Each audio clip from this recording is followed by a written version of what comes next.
नमस्कार उज्जैन, स्वागत है आप सभी का अभय न्यूज के 31 मार्च गुरुवार शाम के बुलेटिन में। मैं हूं आपके साथ सिमरन तिवारी। चलिए देखते हैं उज्जैन शहर की आज की कुछ खास खबरें। इस बुलेटिन के प्रायोजक है आरके डेवलपर्स। शानदार घर खरीदें अब अपने बजट में।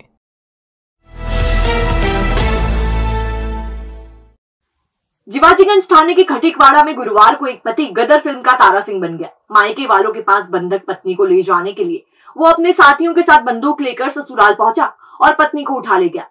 पत्नी के परिवार वाले बस देखते रह गए। बाद में वो पुलिस थाने पहुंचे और युवक के खिलाफ शिकायती आवेदन दिया।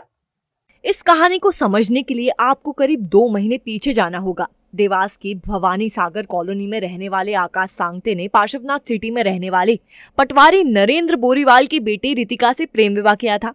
आर्य समाज इंदौर में हुए विवाह का प्रमाण पत्र आकाश ने नागजिरी थाने में दिया था। तब आकाश सांगते ने नागजिरी थाना प्रभारी विक्रम सिंह इनवे पर आरोप लगाया था कि उन्होंने उसकी पत्नी को दबाव में आकर मायके वालों को सौंप दिया और मुझे झूठे केस में फंसाने की धमकी देकर 80,000 रुपए वसूल लिए। MBA पास पत्नी को हासिल करने के लिए आकाश ने SP से लेकर IG तक का दरवाजा खटखटाया और कहीं से भी जब आकाश को मदद नहीं मिली तो फिर वो गदर फिल्म का तारा सिंह यानी सन्नी देओल बन गया। जी हाँ, वही तारा सिंह जो मायके में बंधन अपनी पत्नी को छुड़ाने के लिए पाकिस्तान चला जाता है और वहां से अमीषा पटेल को ले आता है। गुरुवार शाम 5 बजे आकाश सांगते निकास चौराहा स्थित अपने साथी आकाश लश्करी, सोनू सोनाने और अन्य साथियों के साथ खटीकवाड़ा में नरेंद्र बोरीवाल के घर पहुंचा और वहां से अपनी पत्नी को हथियारों के बल पर उठा ले आया। युवती के पिता नरेंद्र बोरीवाल और मां सुनीता बोरीवाल ने बताया कि आकाश अपने साथियों के साथ घर पर आया और उनकी बेटी को जबरन उठा ले गया। इस दौरान तलवार और हथियारों का खुलकर प्रयोग किया गया। बोरीवाल का कहना है कि आकाश ने उसकी पत्नी सुनीता के सिर पर तलवार भी मारी। बोरीवाल ने पूरी घटना के लिए पुलिस को जिम्मेदार ठहराया है और कहा है कि पुलिसकर्मी रवि ने आकाश के साथ मिलकर साजिश को अंजाम दिया। अब पुलिस में उनकी कोई सुनवाई नहीं हो रही है, न उनकी रिपोर्ट लिखी जा रही है और न ही कोई कार्रवाई की जा रही है। बोरीवाल ने आशंका जताई है कि रितिका को आकाश मार डालेगा। हाँ सर, आज दिनांक को करीब 5:12 पे आकाश सांगते, पिता वीरेंद्र सांगते, निवासी 42/3 भवानी सागर देवास, उसका एक साथी आकाश लश्करी निकास चौराहा और सोनू सोना ने डोमा ने इससे करीब 20-25 लड़के हथियार से लेस होकर आए और मेरी बिटिया को ज़बरदस्ती मेरे किराएदार बबीता और पायल गुप्ता के घर में से प्रवेश करके हथियारों के बल पे मारा। मेरी पत्नी को तलवार मारी, मेरी पत्नी के सिर पे तलवार मारी। इसमें पुलिस वाले मिले। इसमें एक रविराज सिसोदिया करके कुछ दिन पहले मेरे घर पे कुछ गुंडों को लेकर आया था। मेरे घर में दरवाजे पीटे, ताला तोड़ा और मेरे घर की अनर्गल रूप से उन्होंने महिलाओं के साथ छेड़खानी करी। बहरहाल गदर फिल्म की प्रेम कहानी का सीन रियल में देखकर लोग भौचक हैं। अब देखना ये होगा कि इस मामले में क्या कार्रवाई होती है।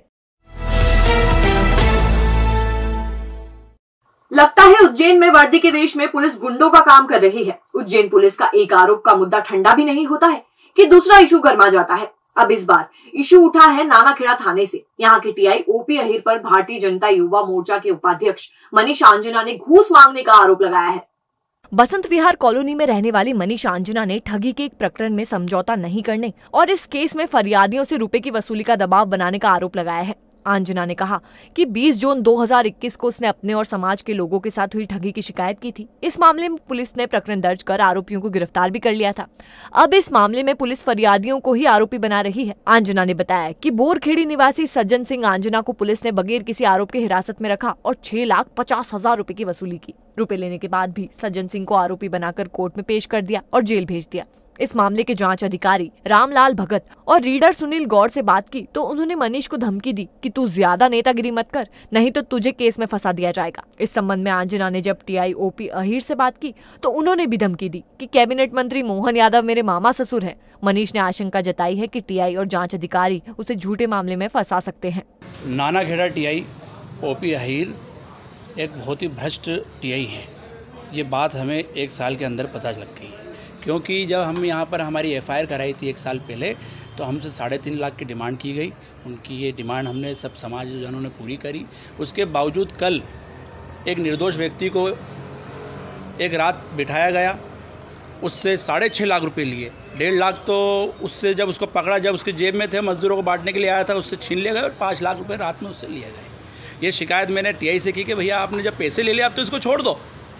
तो उन्होंने कहा तू कहाँ का नेता है, क्या है? बोले मोहन यादव जी मेरे मामा ससुर है, उनसे बड़ा है क्या तू? यहीं समझ जाना मैं कौन हूँ। ऐसे करते मुझे वो धुतकारा और मुझे अब डर है कि वो मुझे झूठे प्रकरण में फंसाएंगे और मैं आप लोगों के माध्यम से अपने आप की सुरक्षा की मांग करता हूँ। सब्यसाची विद्यापीठ में राइट टू एजुकेशन यानी शिक्षा के अधिकार के तहत पढ़ रहे 75 बच्चों के भविष्य पर खतरे के बादल मंडराने लगे हैं। वित्तीय घाटे के चलते स्कूल बिक गया है और अब इसे खरीदने वाले ग्रुप ने फरमान जारी किया है कि ऐसे बच्चों के अभिभावक या तो फीस भरें या टीसी ले जाएं। ऐसे में अभिभावक परेशान हो रहे हैं। जिला शिक्षा अधिकारी का कहना है कि स्कूल बंद होने या बिकने की स्थिति में सरकार से फीस नहीं मिलती है। दरअसल वित्तीय घाटे के चलते सव्यसाची विद्यापीठ को इंदौर के नारायणा ई टेक्नो स्कूल ग्रुप ने खरीदा है। 12वीं तक के इस स्कूल में पहली से 8वीं तक करीब 75 बच्चे राइट टू एजुकेशन के तहत अध्ययनरत हैं। ग्रुप ने ऐसे बच्चों को बिना फीस के पढ़ाने से इनकार कर दिया है। इससे इनके भविष्य पर संकट के बादल मंडराने लगे हैं। वहीं दूसरी ओर पालक भी परेशान हैं। पालकों से कहा गया या तो वे फीस भरे नहीं तो टीसी निकाल ले। ऐसे में गुरुवार सुबह अभिभावक स्कूल पहुंचे और प्रबंधन से बात की, लेकिन उन्हें संतोषजनक जवाब नहीं मिल सका। दोपहर तक अभिभावक स्कूल के बाहर ही डटे रहे। पालकों का कहना है कि नई संस्था ने कहा कि वो आरटीआई के तहत पढ़ने वाले बच्चों को नहीं रखेंगे। अगर पढ़ाना है तो फीस देनी ही होगी। अब इतनी फीस वे कहां से लाएंगे? इधर सव्यसाची विद्यापीठ के प्राचार्य शेखर चंदा ने कहा कि वे इस संबंध में जिला शिक्षा अधिकारी से बात करेंगे। वहां से जैसे आदेश मिलेगा उसे फॉलो किया जाएगा। जिला शिक्षा अधिकारी आनंद शर्मा ने कहा कि स्कूल बंद होने बिकने की स्थिति में सरकार से फीस नहीं मिलती। ऐसे में स्कूल प्रबंधन फीस ले सकता है। सर, यहाँ पर जो 75 बच्चे करीब पढ़ रहे थे आईटीआई में, गवर्नमेंट की योजना में, जो सव्यसाची स्कूल में थे शुरू से, और अब जाकर जिन्होंने स्कूल जो बेच दिया है, नई संस्था बोल रही है कि हम स्कूल में पुराने बच्चों को नहीं रखेंगे, फीस दे के पढ़ाना पड़ेगी उसको। अब इतनी फीस कहाँ से भरेंगे हम अचानक? और अचानक बच्चों को बोल रहे हैं कल से बंद कर देंगे, टीसी निकाल लो आप। बात की थी, उन्होंने स्पष्ट बोला था कि हम इसका कोई निराकरण करेंगे और आपके बच्चों को वापस से इसी स्कूल में नए दिलवाएंगे, नए स्कूल में। अब सर हम खड़े हैं जब से सुबह से बात करिए, अभी तक कोई आश्वासन ही नहीं मिल रहा। क्या कर सकते हैं, क्या नहीं हो सकता है? हम इसीलिए डीओ मैडम से बात करेंगे, है ना, डीओ उनसे, और वो जैसे हमको गाइड करेंगे वैसे हम इनको बात करेंगे। वैसे तो स्कूल सेल आउट हो गया है, कारण ये कि वित्तीय घाटे में चल रहा था, है ना। उसके लिए जो स्कूल मैनेजमेंट है उन्होंने इसको सेल आउट कर दिया है। नए मैनेजमेंट जो है वो नारायणा ग्रुप है।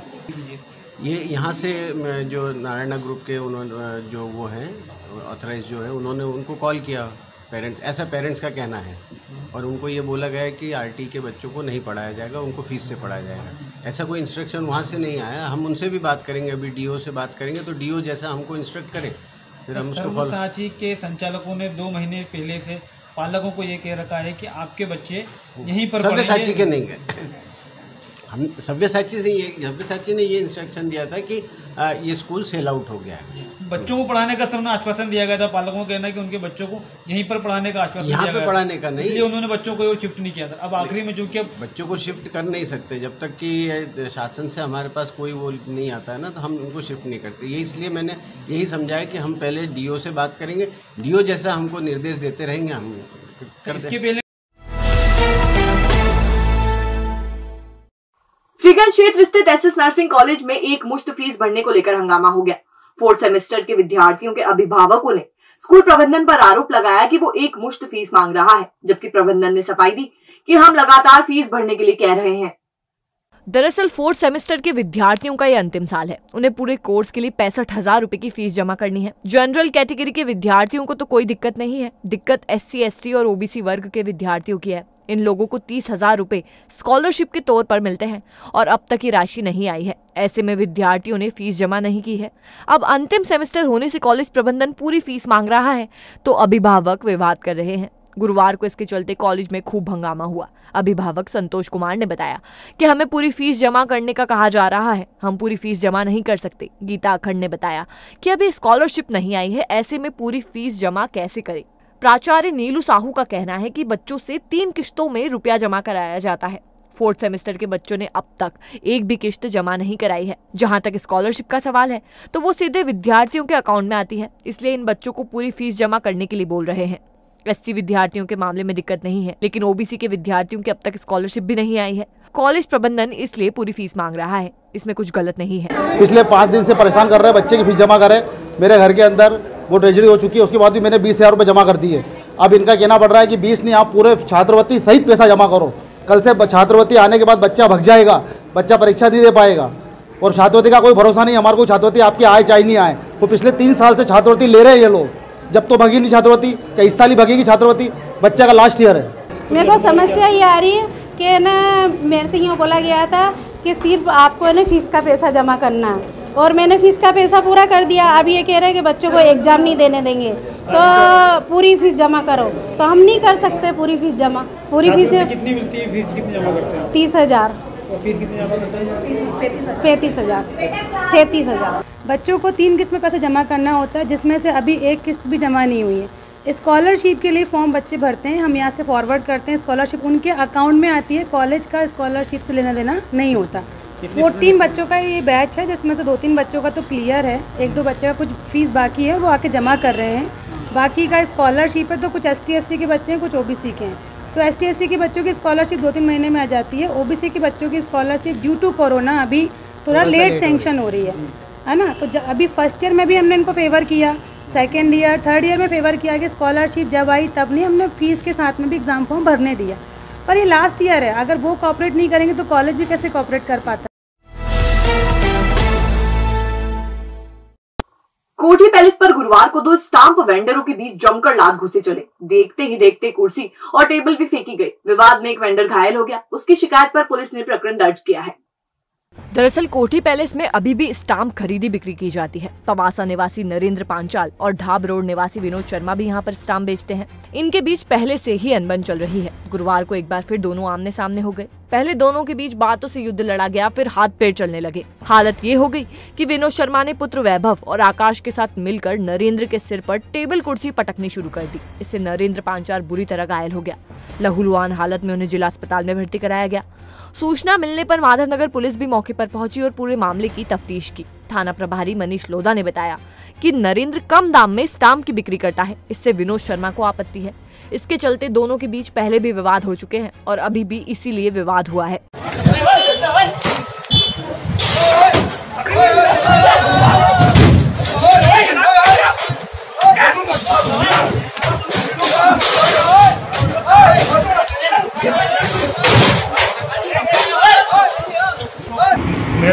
मेरे साथ एक साथ तीनों ने मिलकर एकदम जानलेवा हमला कर दिया और आकाश शर्मा के हाथ में पत्थर था, उसके पत्थर से मेरे सीधे मार दी और तीनों ने लाख 200 से मतलब मुझे छोटे पहुँचे। इस हमला इन्होंने मेरे छोटे भाई को मारपीट करी थी, सिर में टाँके आए थे, तो इन्होंने मतलब समझौता कर लिया था कि हम झगड़ा नहीं करेंगे, अगली बार रिपोर्ट दर्ज मत कराओ। बोले हमारे छोटे की सनद आने वाली है, बोले इसकी सनद रुक जाएगी।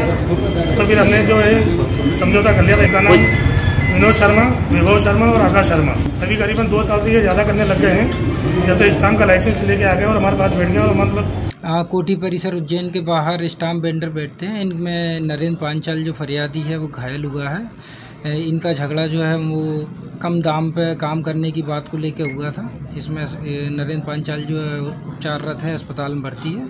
इसकी रिपोर्ट पे कार्रवाई की जा रही है। इसका एक वीडियो भी प्राप्त हुआ है जिसमें एक दूसरे से मारपीट करते हुए दिखाई दे रहा है। हनु फाइनेंस एंड सर्विस, सभी प्राइवेट और गवर्नमेंट बैंक से लोन सुविधा एक ही छत के नीचे। सभी प्रकार के लोन जैसे home loan, mortgage loan, business loan, personal loan, ग्रामीण क्षेत्र में ग्राम पंचायत के पट्टे पर लोन, तहसील के पट्टे पर लोन, व्हीकल लोन, कम से कम ब्याज दर पर loan. Hanu finance and service के साथ अब घर खरीदना हुआ आसान, घर लेने से बनने तक आपके साथ। और साथ ही अदर सर्विस जैसे इनकम टैक्स रिटर्न, दुकान का गुमास्ता, सभी प्रकार के इंश्योरेंस जैसे health insurance, life insurance, vehicle insurance, mediclaim और भी बहुत सी सुविधाएं। तो हनु फाइनेंस एंड सर्विस को बनाएं अपना फाइनेंशियल एडवाइजर। हमारा पता 121 14B JK हॉस्पिटल के सामने, Sindhi colony, Indore road, Ujjain. Mobile 7247766601। Director Sagar Chawda 9522251432। Koyla फाटक पर चाकूबाजी में 2 युवक गंभीर घायल हो गए हैं। उपचार के लिए घायलों को जिला अस्पताल में भर्ती कराया गया है। हालत गंभीर होने पर उन्हें JK अस्पताल में ले जाया गया। जानकारी लगने पर कोतवाली पुलिस पहुंची और बयान के बाद जानलेवा हमले का प्रकरण दर्ज किया। कोयला फाटक पर गाड़ी संचालित करने वाले 22 साल के अभिषेक पिता नीलेश जाटव निवासी कैलाश एम्पायर और उसके साथी मोहित पिता राजेंद्र शर्मा निवासी अवंतीपुरा पर नजर अली मील कंपाउंड में झोपड़ी बनाकर रहने वाले घनश्याम तिवारी ने चाकू से हमला कर दिया। अभिषेक को पेट में और मोहित के गले पर वार किया गया। दोनों को घायल हालत में जिला अस्पताल में भर्ती कराया गया। जानकारी लगने पर पुलिस घायलों के बयान दर्ज कराने अस्पताल पहुंची। इसमें ये पता चला कि 2 दिन पहले नगर निगम टीम ने नजर अली मील कंपाउंड की सफाई की थी और कचरा एकत्रित किया था। ये कचरा हमलावर घनश्याम की झोपड़ी के पास पड़ा था। रात को किसी अज्ञात व्यक्ति ने कचरे में आग लगा दी। घनश्याम को शंका हुई कि अभिषेक ने कचरे में आग लगाकर उसकी झोपड़ी को जलाने की कोशिश की। इसी बात को लेकर उसने अभिषेक पर चाकू से वार किया था, तो बीच बचाव में मोहित घायल हो गया। रात में ही घेराबंदी कर घनश्याम को हिरासत में ले लिया। सोसाइटी फॉर प्रेस क्लब चुनाव की प्रक्रिया गुरुवार को एक कदम और आगे बढ़ गई है। मुख्य निर्वाचन अधिकारी ने फाइनल मतदाता सूची का प्रकाशन कर दिया है। शुक्रवार से नामांकन फॉर्म उम्मीदवार ले सकेंगे। सोसाइटी फॉर प्रेस क्लब चुनाव में गुरुवार को मतदाता सूची और अन्य मामलों को लेकर दावे आपत्ति बुलाए गए थे। दोपहर बाद इनका निराकरण किया गया। मतगणना तारीख को लेकर आपत्ति प्रस्तुत की गई थी। इसे मतदान वाले दिन यानी 12 अप्रैल को कराने का निवेदन किया गया था। इसे चुनाव अधिकारी ने मान लिया। अब मतगणना 12 अप्रैल को होगी। परिणाम भी इसी दिन रात तक घोषित कर दिए जाएंगे। मुख्य चुनाव अधिकारी नीलेश योगी ने बताया कि मतगणना मतदान वाले दिन कराने और एक नाम परिवर्तन की आपत्ति स्वीकार कर ली गई है। शेष आपत्तियों को निरस्त कर दिया गया है। अभी मेरे द्वारा लगभग 361 मतदाताओं की सूची का अंतिम सूची प्रकाशन की गई है। इससे पहले जो भी दावे आपत्ति आए थे उसमें एक तो महत्वपूर्ण एक बात थी कि जिस दिनांक को मतदान हो उसी दिन उसकी मत की गणना हो जाए, तो वो मेरे द्वारा स्वीकार कर ली गई है। एक आवेदन आया था कुछ नाम करेक्शन के लिए, वो भी स्वीकार कर ली गई है। बाकी की सारी आपत्तियां जो है वो मेरे द्वारा निरस्त की गई है नाम बढ़ाने की। पेट्रोल डीजल रसोई गैस के दामों में हो रही मूल्य वृद्धि के खिलाफ कांग्रेस ने गुरुवार को प्रदर्शन किया। इस दौरान केंद्र सरकार के खिलाफ नारेबाजी की गई और बढ़ती महंगाई के लिए उसे जिम्मेदार ठहराया गया। कांग्रेस ने प्रदेश व्यापी प्रदर्शन के तहत यह आंदोलन किया था। इसमें पेट्रोल, डीजल और रसोई गैस की बढ़ती कीमतों पर चिंता जाहिर की गई। इसे देश की जनता के साथ लूट और डकैती बताया गया। वक्ताओं ने कहा कि पेट्रोलियम पदार्थों की कीमत में बढ़ोतरी का असर ट्रांसपोर्टेशन लागत पर हो रहा है। शहर कांग्रेस कमेटी के कार्यकारी अध्यक्ष रवि राय ने कहा कि देश में रोजाना बहुउपयोगी वस्तुएं, खाद्य तेल, डीजल, पेट्रोल, रसोई गैस एवं अन्य क्षेत्रों में बढ़ोतरी हो रही है। व्यापारियों और उद्योगपतियों को सरकार ने खुली छूट दे रखी है, जबकि देश का आम आदमी बढ़ती बेरोजगारी और महंगाई से त्रस्त हो गया है। अरबों रुपए का टैक्स वसूलने के बाद भी सरकारों का पेट नहीं भर रहा है। वक्ताओं ने भाजपा की जन विरोधी नीतियों का डटकर मुकाबला करने की बात कही। नरेंद्र मोदी एक काम करो, शिवाजी में धूम भरो, बहुत हुई महंगाई की मार, अब न चले मोदी सरकार, बहुत हुई महंगाई की मार, अब न चले मोदी सरकार। नागदा के मेहतवास क्षेत्र में 6 साल पहले बंद की गई कलाली फिर से उसी जगह खोलने को लेकर क्षेत्रीय नागरिक बेहद आक्रोशित है। गुरुवार को नागदा से उज्जैन पहुंचे और आबकारी विभाग में जाकर आक्रोश जताया। शराब दुकान जिस नई जगह खोली जा रही है वो मेहतवास की मुख्य सड़क है। इस सड़क से बच्चे, महिलाएं और पुरुषों का आना जाना लगा रहता है। इन्हें डर है कि महज 90 फीट चौड़ी इस सड़क पर शराब दुकान खुलने से महिलाओं और बच्चों को खासी परेशानी होगी। ऐसे में शराब पीने वाली गंदी हरकतें भी करेंगे। एसडीएम नागदा को सौंपे पत्र में रहवासियों ने गांव की फिजा खराब होने की अंदेशा जताया है। इसके चलते दुकान को अन्यत्र स्थापित करने की मांग की गई है। संगीता खंडेलवाल ने बताया कि नागदा मेहतवास क्षेत्र में फिर से कलाली खोली जा रही है। आबकारी के अफसर हमसे मिलना नहीं चाह रहे। 6 साल से कलाली बंद है, इसे फिर से शुरू करने से समस्या हो जाएगी, हम लोग प्रदर्शन करेंगे। सीमा गुप्ता ने बताया कि आबकारी अफसर पता नहीं क्यों हमसे मिलना ही नहीं चाहते। हमारे मामले का निराकरण नहीं हुआ तो फिर से धरना दिया जाएगा। बहरहाल आबकारी विभाग के अफसर क्यों शिकायतकर्ताओं से मिलना नहीं चाहते ये तो वो ही जाने, लेकिन शराब दुकान को लेकर महिलाओं की मांग बहुत हद तक जायज लगती है। हमारी ये मांग है कि हम नागदा से आए हुए हैं, नागदा मेहतवास क्षेत्र में कलाली पुरानी जगह वापस खुल रही है, उसके लिए हम लोग कमिश्नर को आवेदन देने आए हैं। हम सुबह 10 बजे से महिलाएं बैठी हुई हैं, अधिकारी अभी तक नहीं आए हैं, क्योंकि अधिकारी हमें यहाँ के जो अधिकारी है वो बोल रहे हैं कि अभी सर आ रहे हैं, सर आ रहे हैं। आगे हम लोग धरना देंगे। उसके लिए हमने 6 साल पहले भी उस कलाली के लिए धरना दिया था और उस जगह से कलाली हटाई गई थी और 6 साल से वो कलाली बंद है। वहाँ पे दूसरी जगह थी, वापस वो कलाली दूसरे ठेकेदार को मिल गई है तो वो वापस आ रही है। तो उसके लिए हम लोग कल प्रयास करेंगे, सब महिलाएं पुरुष धरना दिया जाएगा उस कलाली। काफ़ी समय से सर का इंतज़ार कर रहे हैं। जितने भी छोटे अधिकारी हैं वो हमको यही बोलते हैं कि सर अभी आ रहे हैं, अभी आ रहे हैं, लेकिन वो समय नहीं बता। उन्होंने बोला हम कोई समय नहीं है, आपको बैठना है तो बैठे रहिए। अगर वो यहाँ नहीं आते हैं, हमसे नहीं मिलते हैं, तो हम सीधे कलेक्टर ऑफिस जाते हैं और हम वहीं पर जाकर अपना जो भी कार्य है हम वहीं पर कलेक्टर साहब को देंगे, बताएंगे। और फिर अगर हमारा निराकरण नहीं हुआ तो हम कल फिर वापस आएंगे। एनसीसी कैडेट्स ने टावर चौक पर ट्रैफिक संभाला। उन्होंने यहां से गुजरने वाले लोगों को ट्रैफिक के नियमों की जानकारी दी। इस दौरान टावर चौक से 3 बत्ती तक पैदल मार्च भी निकाला गया। इसमें लोगों को ओवरटेक से बचने और ट्रैफिक व्यवस्थित करने की सीख दी गई। पैम्पलेट भी इस दौरान बांटे गए।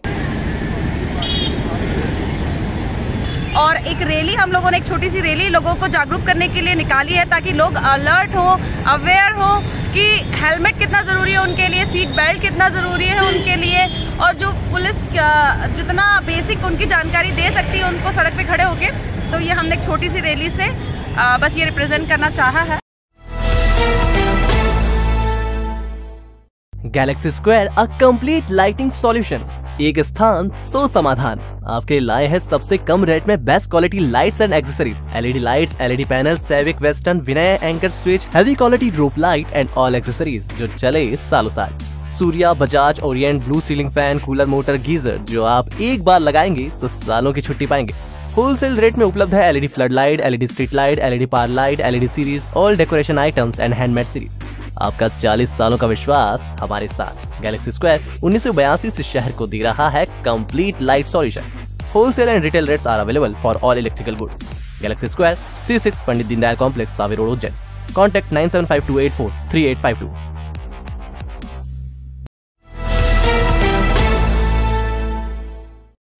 राजस्थान की एंटी टेररिस्ट स्क्वाड यानी ATS ने निम्बाहेड़ा से जयपुर को दहलाने की साजिश रच रहे 3 बदमाशों को पकड़ा है। रतलाम के रहने वाले ये बदमाश जयपुर में 3 जगह बम ब्लास्ट करने वाले थे। इनसे 10 किलो RDX और टाइमर जब्त किया गया है। उदयपुर और जयपुर के ATS को निम्बाहेड़ा में बम बनाने की जानकारी मिली थी। ATS ने दबिश दी तो 3 युवक बम बनाते मिले। ये तीनों ही रतलाम के रहने वाले हैं। इनके नाम जुबेर, अल्तमस और सफुद्दीन उर्फ सैफुल्ला है।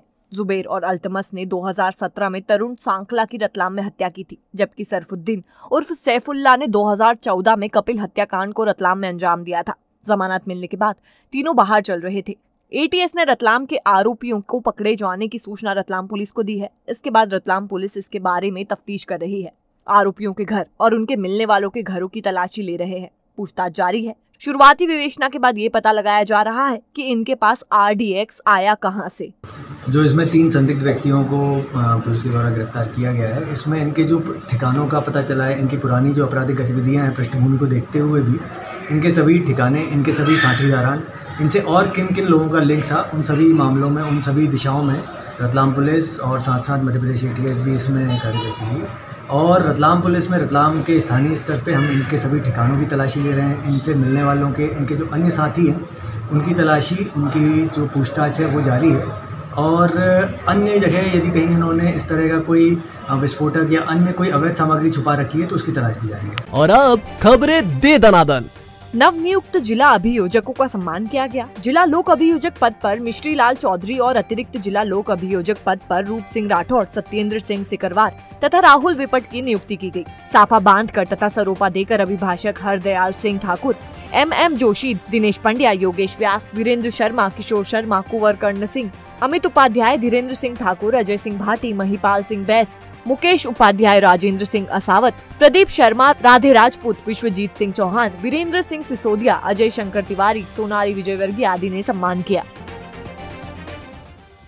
उज्जैन जिले के लेकोड़ा के रहने वाले अरविंद मावरी ने ग्रे बियर्ड का खिताब राजस्थान के बीकानेर में जाकर हासिल किया। मावरी ने दाढ़ी मूछ प्रतियोगिता में हिस्सा लिया था। मिस्टर मरुधर 2022 में देश के 55 प्रतिभागी शामिल हुए थे। नेशनल लेवल बियर्ड एंड मुस्टेच स्पर्धा में प्रतियोगिता में मावरी ने JBL मेणा खिताब हासिल किया है। देवास के बीसा खेड़ी के युवराज ने मिस्टर मरुधर का खिताब जीता। भरतपुरी प्रशासनिक क्षेत्र स्थित उप पंजीयन कार्यालय में गंदगी का अंबार है। भाजपा नेता मंगेश श्रीवास्तव ने बताया कि कार्यालय की सुलभ शौचालय से बदबू आती है। एक तरफ सफाई के लिए अभियान चलाया जा रहा है और दूसरी ओर सरकारी कार्यालय में न बैठने की व्यवस्था है, न पीने के पानी की। भूतड़ी अमावस्या पर शुक्रवार को कालीदा पैलेस में 52 कुंड में स्नान के लिए श्रद्धालु और पूजन पाठ करेंगे। मान्यता है कि भूतड़ी अमावस्या पर बुरी आत्मा से निजात पाने के लिए दूर दूर से श्रद्धालु 52 कुंड में डुबकी लगाने के लिए आते हैं। 2 वर्ष के बाद हो रहे आयोजन में इस बार भीड़ अधिक आने की संभावना है। इसके लिए सुरक्षा सहित अन्य इंतजाम किए गए हैं। पुलिस बल एवं अधिकारियों की ड्यूटी लगाई गई है।